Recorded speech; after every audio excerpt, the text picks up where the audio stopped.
Hello, my friends. I am Indy Pride from Milk and Cookies Total War, and winter is in the air. It's almost Christmas time, and Wood Elves hype is reaching a crescendo at this point. We're only 6 days away from release. At this point next week, the Total War community will be defending the Wildwood, eating Bretonnians alive on the Wild Hunt, or, if you hate knife ears, burning the Oak of Ages to the ground, and permanently wiping the Azrai race from the map forever. What could possibly be a better way to celebrate the holidays?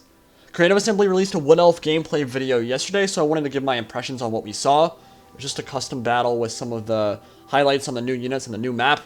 Some of this video will be informed speculation. I'll try to avoid the obvious cliches like the Wood Elves are a glass cannon faction and stuff like that. That stuff should be pretty obvious to you by now. It's been hammered home many times at this point, but I do have some in-depth speculation on tactics we could employ that will be viable for multiplayer or single player. And I'll try to make them actually interesting, not, hey, you might want to kite your opponent for a while.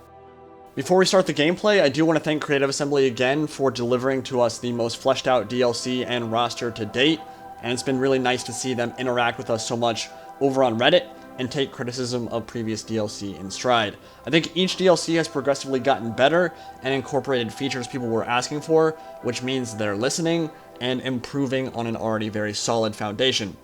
With that said, let's jump into it. So this is the Oak of Ages map, the battlefield you get when you fight for control of it on the campaign. The Wood Elves don't use walls at all. Instead, they actually use the forest themselves for protection, so their sieges will instead always be open field battles. I'm completely fine with the map itself not being severely dense forest, as it would be in the lore. No one wants to play on a map where you can't see the forest floor or actually micro your troops.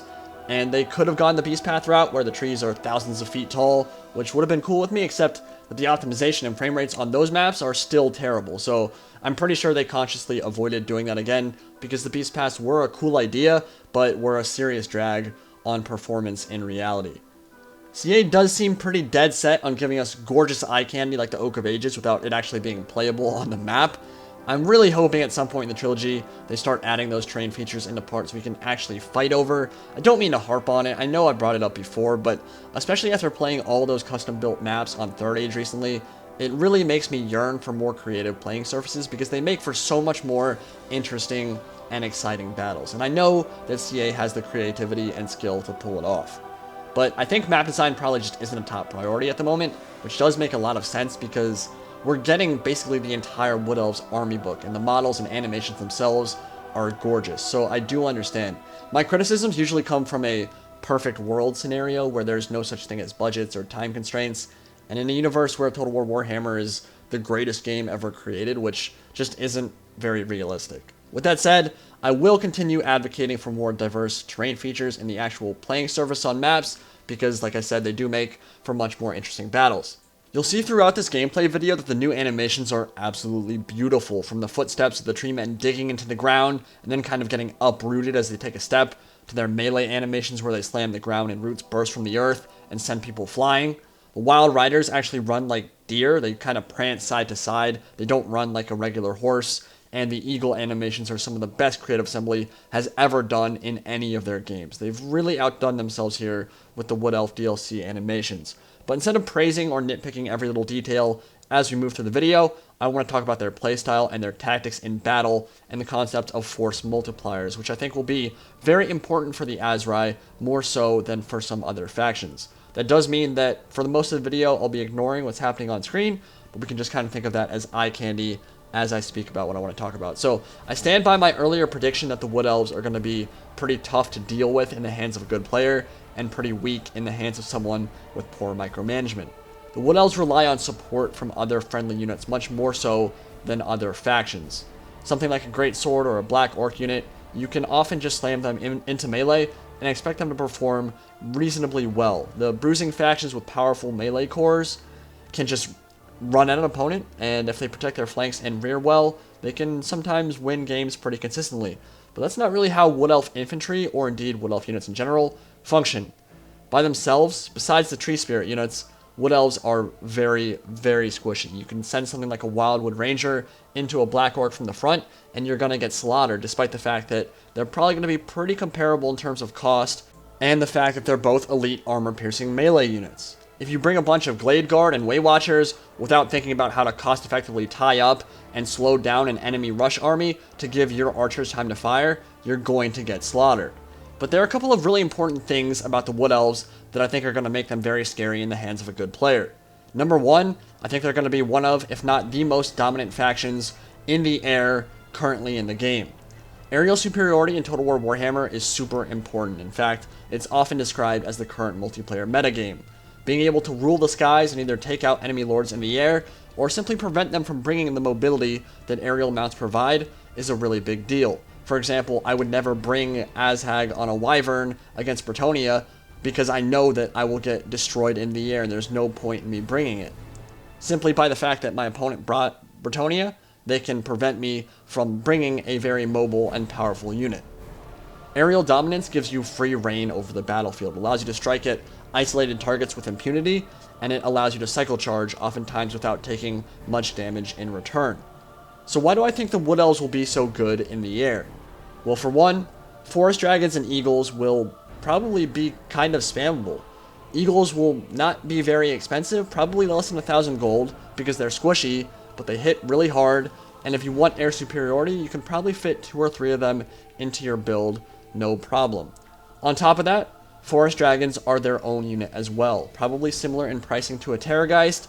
They have poison, which is a huge deal in aerial battles because it means as soon as you land a hit on enemy flyers, they have a seriously hard time running away from you, and your Glade Lord can mount up on a Forest Dragon as well. Now, both Eagles and Forest Dragons are spirit units, so they will for sure be getting the same 20% physical resistance that Treemen and other forest spirits get. And on top of all of that, Glade Lords get the Prey of Anathrama ability that weakens foes against arrow fire and freezes a single target in place as well, functioning similarly to Effigy of Dagit, which, as you can imagine, would be extremely powerful in an aerial battle when an opponent is either trying to run away from you or trying to charge you. You can completely negate their charge bonus. As with all elite archers, Glade Lords will very likely be getting that 360-degree firing arc and Parthian shot if CA is keeping consistent with what they've already said Way Watchers and Waystalkers can do, and the Glade Lord will have a bow that hits like a truck and can freeze an enemy flyer in place with Prey of Anathrama to land some hits before entering melee with the flying goon squad. So yeah, Wood Elves are going to be pretty damn scary in the air. They have a lot of options, and that's the one place on the map where they'll be able to just go in and overpower some factions with pure brute force.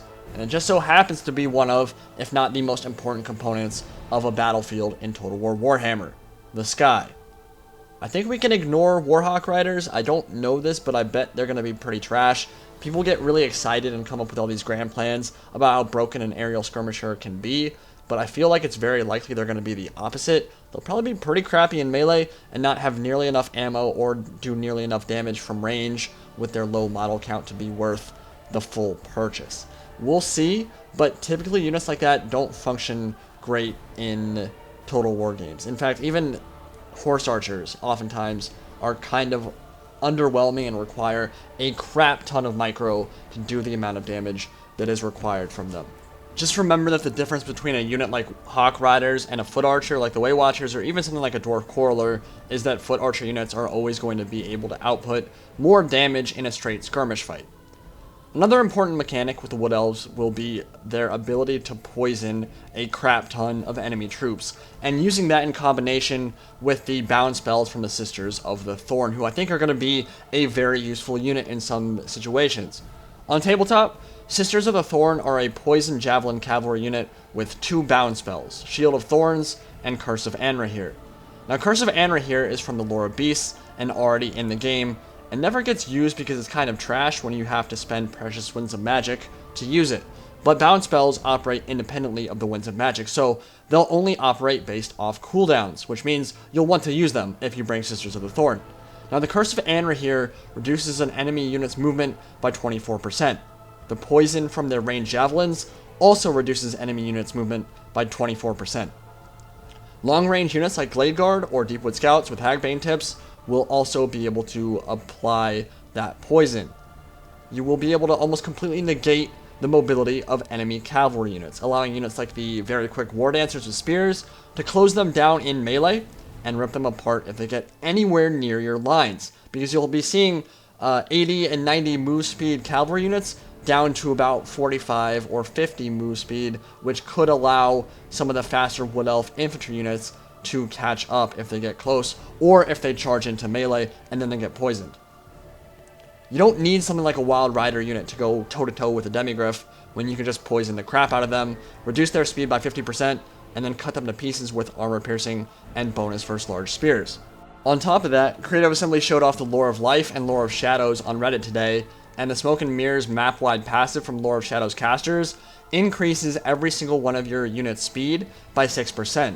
So with all these poison debuffs, Curse of Anrahir, and the Lore of Shadows combined, you'll be running circles around factions like Chaos and the Greenskins. I wouldn't recommend bringing all Hagbane tip archers, most likely because poison arrows don't stack. We know that for sure. We know that the same debuffs in Total War Warhammer do not stack with each other, but one with poison and the rest with armor-piercing arrows will be a great combination, I feel. One to slow them down, the rest to absolutely shred stuff with armor-piercing damage. Not to mention Waystalkers, Waywatchers, and Deepwood Scouts will be able to fire while running away or while hidden, and Hawkish Precision passive gives them plus 25% armor piercing when an enemy starts getting close to you. So that gives you so much utility and damage that foot archers from previous games were never able to put out. Parthian foot archers and longbows from England and archers from historical Total Wars were great, but they were only marginally faster than enemy infantry and couldn't fire over their shoulder while kiting. And cavalry archers obviously have much less DPS than a foot archer unit does because of their low model count. So in previous games, they would have that extra utility, but they'd have much less range DPS. In this case, we have foot archers who have all that utility combined into one. They have a bunch of killing power because they're a full strength archer unit. And they're not necessarily a full strength. The Waywatchers aren't full strength, but some of the archers for the Wood Elves will be closer to a full strength archer unit, and of course they'll have a bunch of armor piercing as well. So we're finally seeing archer units that will have the ability to make you cry if used well. In theory, we shall see soon enough. Now, I did see Oakley's video, and he was talking about how he felt like the Wood Elves wouldn't kill fast enough to prevent a rush army from closing them down and ripping them up in melee combat. That may prove true, but from what I've seen, what I know about the faction, I respectfully disagree. I think with all of these tools and the mobility at your disposal, in the hands of a good player who knows how to stack these debuffs and focus down important enemy units with good skirmish fire, I think that the Wood Elves are going to be really hard to lock down in melee. So poison, speed debuffs, archers with a ton of utility, and aerial dominance will likely mean they're quite viable in multiplayer in the hands of a good player. Factions like this typically take longer than power melee factions to find the builds that really work for them, find the tactics that gel with the units themselves, so don't be surprised if everybody starts out by saying that they're bad. And maybe they will be, but I say give it a week or two maybe, you'll see some players with good micro ripping it up with the Azrai very soon. On a side note, before we end the video, I'm calling it right now, the Lore of Life for the Empire is going to be a problem. They're already the best faction in the game, and now they can AoE heal their melee line with Earthblood. It can't resurrect troops, I don't believe, although maybe it was possible for them to do that in the tabletop. I'm not sure if they'll transfer that to Total War Warhammer. I don't think they will. So, not necessarily on the level of Invocation of Nahak for the vampire counts, but when you combine AoE healing with something like an Archlector with 44% damage negation from his two plus 22% damage negation sources, you suddenly have a really scary Death Star build in the making for the Empire. We'll see if that's how it shakes out. Maybe there's something about the healing spells for the Lore of Life that will kind of balance it out, but I can see the Lore of Life and the Empire together being incredibly strong because they have so many options already. These are all things I'll be looking to test out once I get my hands on the Wood Elves DLC and once I start making videos about them with my own gameplay. Hope you guys enjoyed my theory crafting for this one, and we will see soon enough if my predictions prove valid. It's entirely possible they will not, but I did a lot of research, and I think that a lot of what I said is going to hold true in the actual Total War Warhammer Wood Elves DLC gameplay. So in the comment section, let's discuss the Realm of the Wood Elves DLC, and I will see you all very soon.